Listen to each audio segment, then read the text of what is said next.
ایک ایسا شخص جس کے خزانوں کی چابیاں صرف ایک آدمی کے لیے نہیں ہوتی تھیں بلکہ کئی طاقتور لوگ مل کر اٹھاتے تھے۔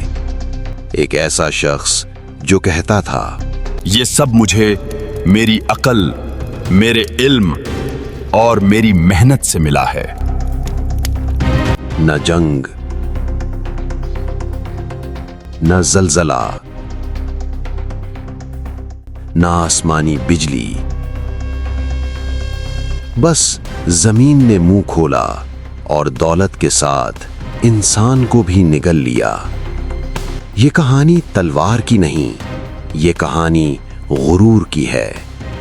یہ کہانی ہے قارون کی، اور یقین مانو جو آگے آنے والا ہے وہ آپ کو اندر تک ہلا دے گا۔ قارون بنی اسرائیل کا ایک فرد تھا، حضرت موسیٰ علیہ السلام کا قریبی رشتہ دار، مگر یہ کوئی عام آدمی نہیں تھا۔ یہ اپنے دور کا سب سے امیر انسان تھا۔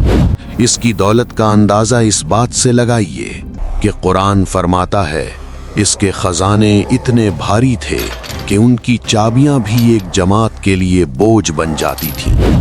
سونا، چاندی، جواہرات، گھر، محل اور عزت، ہر چیز قارون کے قدموں میں تھی، مگر اصل مسئلہ یہاں سے شروع ہوتا ہے۔ یہ دولت کسی نے مجھے بخشی نہیں، میں نے خود اپنے بل پر حاصل کی ہے۔ لوگ قارون کو سمجھاتے، اللہ نے تمہیں یہ سب دیا ہے، شکر ادا کرو۔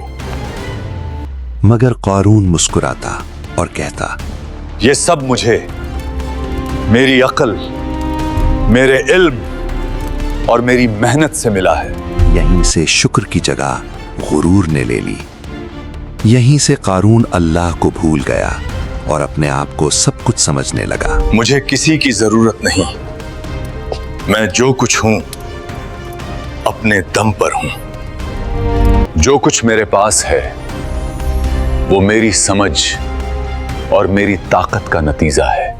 حضرت موسیٰ علیہ السلام نے اسے سمجھایا، زمین پر اترا کر مت چلو، اللہ گھمنڈی کو پسند نہیں کرتا۔ اور جو تمہیں دیا گیا ہے اس سے آخرت کماؤ۔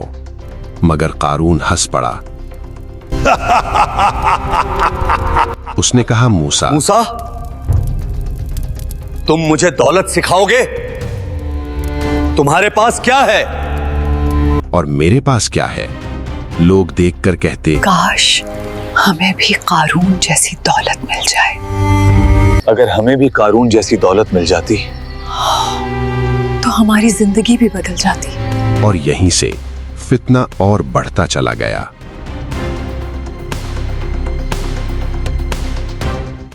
جب غرور حد سے بڑھ جائے، میں جس مقام پر ہوں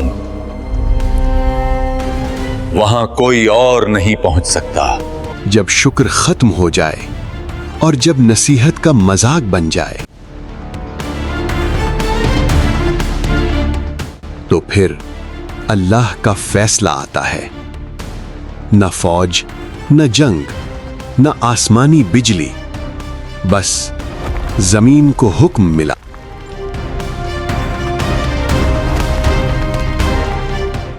سوچئے وہ منظر، قارون اپنی شان کے ساتھ ریشمی لباس پہنے، جواہر سے سج کر لوگوں کے درمیان سے گزر رہا ہے۔ لوگ حیرت سے دیکھ رہے ہیں۔ یہ کیسی شان ہے ٹور؟ انسان اتنا بھی امیر ہو سکتا ہے؟ اور اچانک زمین لرزتی ہے۔ پہلے ہلکی سی درار، پھر ایک چیخ، پھر پورا زمین کا سینہ پھٹ گیا۔ قارون، اس کا محل، اس کا خزانہ، اس کی شان، سب کچھ زمین کے اندر گھستا چلا گیا۔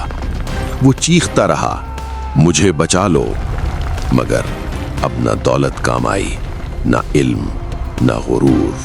کچھ ہی لمحوں میں قارون زمین کے اندر ہمیشہ کے لیے دفن ہو چکا تھا۔ نہ کوئی قبر، نہ کوئی نشان، صرف ایک سبق